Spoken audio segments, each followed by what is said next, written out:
اللہ نے ہمیں حکم دیا سید الانبیاء سے جب تک محبت نہیں ہوگی تو میں اپنی محبت کو بھی تسلیم نہیں کروں گا۔ اے اللہ تو ہمیں بتا ہم نبی صلی اللہ علیہ وسلم سے تیرے حبیب سے محبت کے لیے ہم کیا کریں؟ اللہ نے ہمیں بتایا درود شریف کی کثرت کیا کرو، تو ہم درود شریف کی کثرت کے قائل ہیں۔ ہم نبی سے پوچھتے ہیں کہ آپ اللہ کے سفیر ہیں، یا رسول اللہ ہم آپ پہ درود کیسے پڑھیں؟ ہمارے نبی نے وہ بھی ہمیں بتا دیا، فرمایا جب دور ہو تو اللہم صلی علی محمد یہ والے درود پڑھا کرو، فرشتے مجھ تک پہنچا دیں گے، اور جب میری قبر پہ آ کے پڑھا کرو تو الصلاۃ والسلام علیک یا رسول اللہ، میں ڈائریکٹ تمہارے درود کو سن لیتا ہوں۔ تو ہمارے پاس اس بارے میں بھی ہدایات کیا ہیں؟ واضح ہدایات ہیں۔ اور درود پڑھنے سے عقیدہ توحید مضبوط ہوتا ہے۔ کیوں؟ درود اصل میں دعا ہے اللہ سے، کس کے لیے؟ پیغمبر کے لیے۔ اس میں اور عقیدہ بنتا ہے کہ بھائی پیغمبر بھی اللہ کی رحمت کے محتاج ہیں، تبھی تو ہمیں کہا جا رہا ہے پیغمبر کے لیے دعائیں مانگو۔ ہاں ہماری دعا کے محتاج نہیں ہے، اللہ نے تو ویسے بھی پیغمبر پہ رحم کرنا ہے، لیکن ہم انگلی کٹا کے اپنا نام شہیدوں میں لکھوا لیتے ہیں۔ تو ہمیں اللہ نے اپنے حبیب سے محبت کے اظہار کا یہ موقع دے دیا۔ ہم جب پیغمبر سے پوچھتے ہیں یا رسول اللہ، ہر عبادت کے لیے کوئی خاص وقت ہوتا ہے جس میں اس عبادت کی فضیلت بڑھ جاتی ہے۔ روزہ عام دنوں میں رکھو، 3 روزوں کا ثواب، 10 نیکیوں 10 روزوں کا ثواب، رمضان میں رکھو گے تو ثواب بڑھ جائے گا۔ تو یا رسول اللہ ہم آپ پہ جب درود پڑھے تو کوئی ایسا دن ہے، کوئی ایسا ٹائم ہے جس میں درود پڑھنے سے ہمیں ثواب زیادہ ملے گا؟ آپ صلی اللہ علیہ وسلم نے فرمایا ہاں، جمعے کے دن درود پڑھنے کا ثواب، حدیث کا مفہوم ہے، عام دنوں سے زیادہ ہے۔ اس لیے ہمارے جتنے بھی اکابر ہیں وہ جمعے کے دن درود شریف کی کثرت کیا کرتے تھے۔ یا رسول اللہ آپ اللہ کے حبیب ہیں، اللہ نے قرآن میں حکم دیا ہے من یطیع الرسول فقد اطاع اللہ، جو پیغمبر کو فالو کرے گا، وہ پیغمبر کی بات مانے گا، وہ ایسے ہی ہے جیسے اللہ کی۔ تو آپ ہمیں بتائیے درود شریف ہم نے بلند آواز سے پڑھنا ہے یا آہستہ آواز سے؟ ہمارے نبی نے ہمیں تلقین کی کیسے؟ آہستہ آواز سے۔ یا رسول اللہ درود ہم نے انفرادی طور پہ پڑھنا ہے یا جتھے بنا کے پڑھنا ہے؟ آپ صلی اللہ علیہ وسلم نے فرمایا دیکھو آخر میں ایک جنتی فرقہ ہوگا، وہ ہوگا جس پر میں اور میرے صحابہ کا عمل۔ صحابہ نے جتھے بنا کے درود کی محفلیں نہیں لگائی ہیں، جس صحابی کو جہاں موقع ملا انہوں نے کثرت سے پیغمبر پر درود پڑھا۔ ہم نے اپنے اکابر کو دیکھا ہے، اپنے علماء کو دیکھا ہے، آج بھی بزرگان دین کو دیکھا ہے، کوئی مسجد کے اس کے کونے میں بیٹھ کے تسبیح ہاتھ میں لے کے درود شریف پڑھ رہا ہوگا، کوئی مسجد کے اس کونے میں بیٹھ کے میرے شیخ اور اپنے علماء مشائخ کو میں نے دیکھا ہے جب مسجد نبی میں جاتے ہیں 2 گھنٹے، 1 گھنٹے، 2.5 3 گھنٹے، عصر سے مغرب تک کا پورا ٹائم پیغمبر صلی اللہ علیہ وسلم کے روضہ رسول کے نبی کے روضے کے قریب سارا ٹائم درود شریف میں گزار دیتے ہیں۔ وہ طریقہ ہے جو پیغمبر سے محبت کا اظہار کا اللہ نے آپ کو بتایا ہے۔ اے اللہ ہم اور کس طرح سے آپ سے محبت کا اظہار کر سکتے ہیں؟ اللہ نے فرمایا کہ جو پیغمبر سے محبت کرنا چاہتا ہے اسے پیغمبر کے اخلاق اور عادات اپنی زندگی میں لانے پڑیں گے۔ ہمارے پیغمبر صلی اللہ علیہ وسلم جب رات کو تہجد کے لیے اٹھتے تھے تو اس کا خیال کیا کرتے تھے کسی کی آنکھ نہ کھلے۔ جب رات کے وقت آپ گھر میں تشریف لاتے اتنا آہستہ آواز سے سلام کرتے کہ جو جاگ رہا ہے وہ جواب دے دے، جو سو رہا ہے اس کی آنکھ نہ کھلے۔ لیکن ہم پیغمبر سے محبت کا اظہار کیسے کرتے ہیں؟ موبائلوں کے سگنل کیا ہو گئے؟ بند۔ یہ محبت کا اظہار کا کیا ہے؟ اتنے بڑے بڑے جلوس، ناچ گانے اور جو میوزک، موسیقی اور تھرکنا اور بھڑکنا اور روڈ بلاک کر دینا، سیکیورٹی کے مسائل کا کھڑا ہو جانا گورنمنٹ کے لیے، اور کس قدر لوگوں کو تکلیف اور اذیت پہنچنا، یہ پیغمبر صلی اللہ علیہ وسلم کی سیرت بولو نہیں ہے۔ یا رسول اللہ ہم آپ سے محبت کے اظہار کے لیے کون سا حلوہ پکا سکتے ہیں؟ ہم نبی سے محبت، جب تک پیغمبر سے محبت نہ ہو ایمان قابل قبول نہیں ہے۔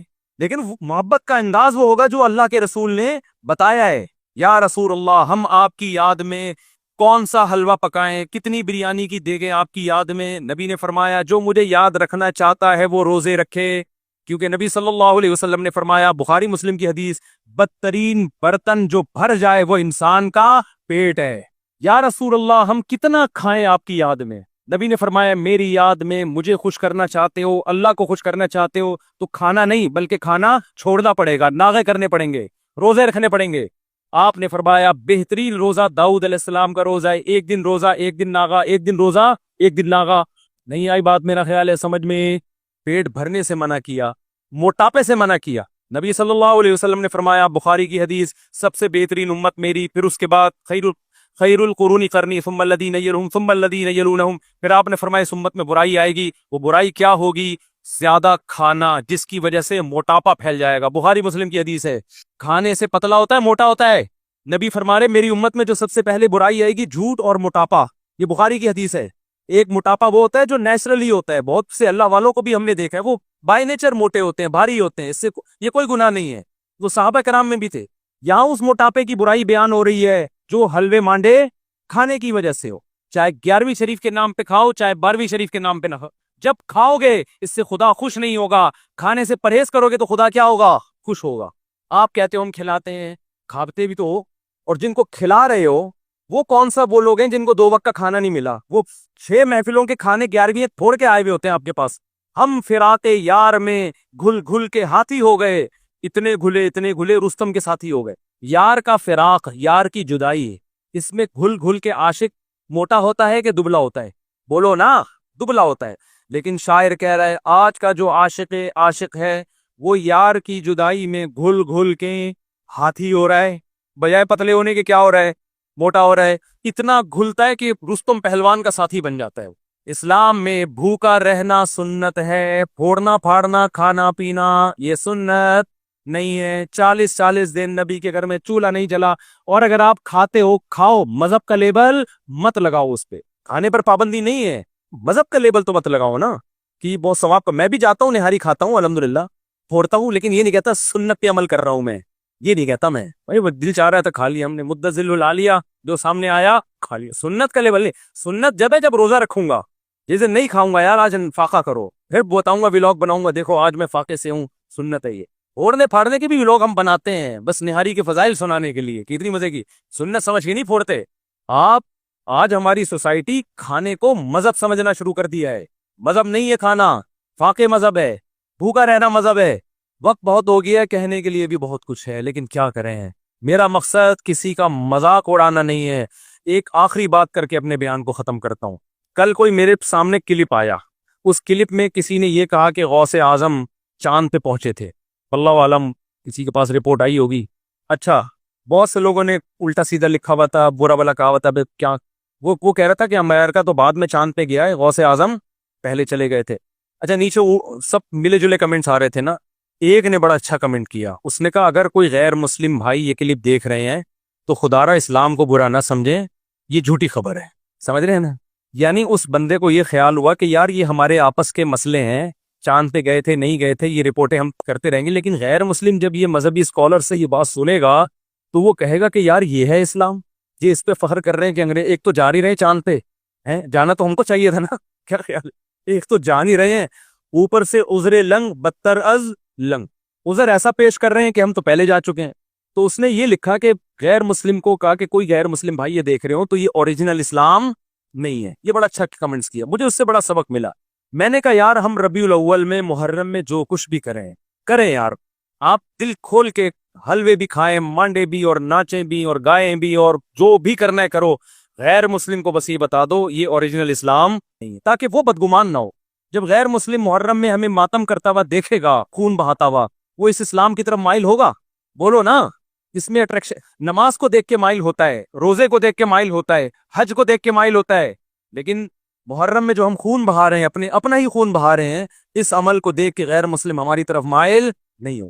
جو کچھ ربیع الاول میں ہم کر رہے ہیں اس عمل کو دیکھ کے غیر مسلم اسلام کی طرف مائل نہیں ہوگا. تو آپ سب کچھ کرو لیکن ہندوؤں کو سکھوں کو بتا دو کہ یہ سچی مچی کا اسلام نہیں ہے. سچی مچی والا اسلام وہ ہے جس میں رمضان کے روزے ہیں، جس میں پیر جمعرات کا روزہ ہے. مسلمان صبح اٹھتا ہے، سحری کے وقت میں کھاتا ہے اللہ کے لیے، سارا دن بھوکا پیاسا رہتا ہے. شام کو جب افطاری پہ دسترخوان پہ بھوک پیاس کے بعد کھانا رکھا ہوتا ہے اور اس کے منہ میں جب پہلا نوالا جاتا ہے تو پھر یہ دعا پڑھتا ہے ذهب الظما، پیاس چلی گئی، وابتلت العروق، رگیں تر ہو گئیں، وثبت الاجر انشاءاللہ. اور جس خدا کے لیے ہم نے بھوک پیاس برداشت کی ہے اس خدا نے ہمارے نام اعمال میں روزے کا اجر لکھ دیا ہے.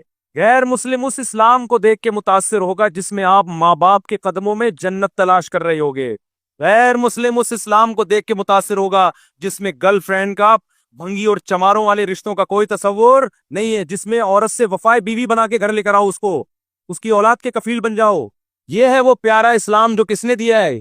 جو اللہ نے ہمیں دیا ہے، جس کو دیکھ کر لاکھوں کروڑوں غیر مسلم مسلمان ہوئے ہیں، اور جو اسلام کا رخ آج پیش کیا جا رہا ہے، دھرنے اور روڈ بلاک اور یہ سب، یہ والا اسلام کبھی بھی غیر مسلم اس کی طرف مائل نہیں ہوگا۔ تو جیسے اس نے غوث اعظم کی کوئی غیر مستند کرامت بیان کر دی نا، چاند پہ پہنچنے والی، جس کا کوئی ثبوت نہیں ہے، تو نیچے کسی نے کمنٹس کر دیے کوئی غیر مسلم بھائی، اس نے کہ الفاظ تھے، غیر مسلم بھائی کو میں یہ بتاتا چلوں یہ سچی مچی والا اسلام نہیں ہے۔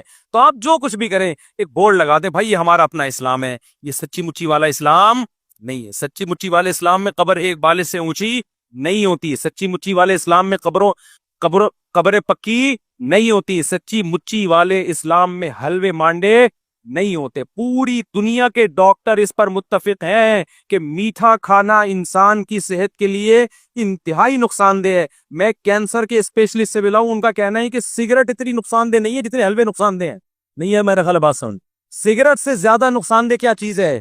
حلوے، کیونکہ سگریٹ سے وزن نہیں بڑھتا، میٹھے سے وزن بڑھتا ہے، اور وزن بڑھنے سے بلڈ پریشر بھی ہے، شوگر بھی ہے، کینسر بھی ہے، 20 بیماریاں ہیں۔ سگریٹ سے صرف کینسر ہے، یہ ڈاکٹر کی رپورٹ پیش کر رہا ہوں، ہوائی فائرنگ نہیں ہے، اس پہ ریسرچ پیپر بھی دکھا سکتا ہوں آپ کو۔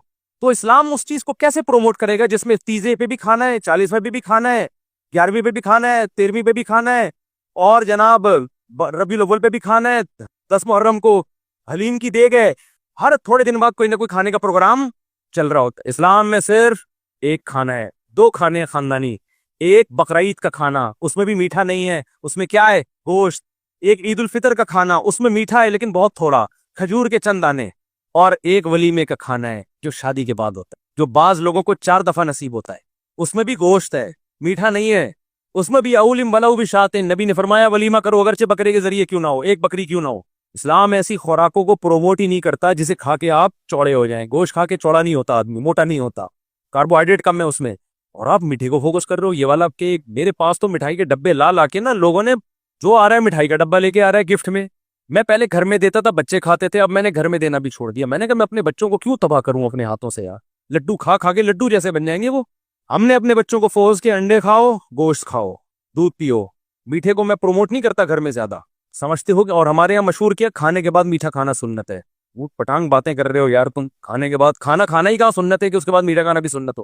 تو جو قدرتی طور پر موٹے ہوتے ہیں وہ تو بڑے بڑے بزرگان دین ہیں، وہ تو قدرت کی طرف سے، بعض صحابہ کا جسم بھی بھاری تھا، لیکن خوب سمجھ لو کھا کے جو موٹا ہو رہا ہے اللہ اس کے رسول صلی اللہ علیہ وسلم کو وہ پسند نہیں ہے۔ صحیح حدیث، آپ نے ایک شخص کو دیکھا جن کا پیٹ نکلا ہوا تھا، بھاری جسم تھا، آپ نے فرمایا لو کان ھذا فی غیر ھذا لکان خیرا، او کما قال صلی اللہ علیہ وسلم، فرمایا جو خوراک تم نے کھائی ہے نا، جو پیسہ خرچ کیا ہے، کسی اور جگہ پہ خرچ کرتے تو اچھا تھا۔ تو اس لیے میرے بھائی خدا کے لیے اسلام کو بدنام بولو مت کرو، روزے رکھو، تہجد پڑھو، کم کھاؤ، بھاگو دوڑو۔ صحابہ کرام کی جو ایکٹیویٹیز تھی وہ یہی تھی، صدقہ خیرات کرو چھپ کے، دیگوں کو فوکس مت کرو، دیگ سے غریب کو فائدہ نہیں ہوتا، منہ دیگ جیسا ہو جائے گا وہ غریب بھی، اس کے پاس تو علاج کے پیسے بھی نہیں ہیں، چپکے سے لے جا کے غریب کو صدقہ کر دیا کرو، ایسے دائیں ہاتھ سے دو، بائیں کو بھی پتہ نہ چلے، اس کو بولو بھائی یہ پیسے ہیں، اب تیری جو ضرورت ہے اس سے پوری کر۔ اور اگر وہ کہے مجھے کھانا ہی چاہیے تو دیکھ کے بجائے گھر میں راشن ڈلوا دو، کیا کر لو، چپکے سے لے جا کے راشن ڈلوا دو اس کے گھر میں، دکھا کے بھی ڈلوا سکتے ہو تاکہ لوگوں کو ترغیب ہو، لیکن راشن ڈلواؤ، پیسے دو، بکروں کو فوکس مت کرو، دیگوں کو فوکس۔ اللہ دیگ بننے سے پہلے ہمیں ان باتوں کو سمجھنے کی، تو یعنی اس سے پہلے کہ ہم خود دیگ جیسے بن جائیں، اللہ ہمیں ان باتوں کو سمجھنے کی توفیق عطا فرمائے۔